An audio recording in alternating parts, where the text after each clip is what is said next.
भारत आणि नासा यांचं संयुक्त निसार मिशन आज श्रीहरिकोटामधून अंतराळात झेपावणार आहे। पृथ्वीवरील बदल टिपण्यासाठी तयार केलेल्या या उपग्रहावर जगभराचं लक्ष आहे।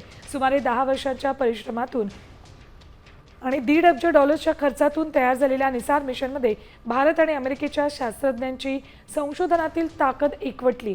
ही दोन्ही संस्थांची एकत्रितपणे आजवरची सर्वात खर्चिक आणि महत्त्वाची मोहीम आहे।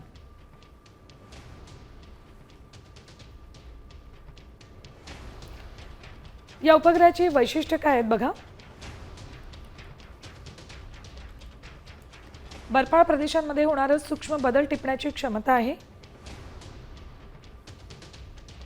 पृथ्वीच्या ठराविक भागाला दर 12 मिनिटांनी भेट देत पाहणी करणार आहे। 5 ते 100 मीटरच्या रिझोल्यूशननं 240 किलोमीटर रुंद पट्ट्याचं चित्रीकरण केले जाईल। वर्षभर कोणत्याही हवामान स्थितीत दिवसा किंवा रात्री नोंदींची क्षमता निसारची आहे।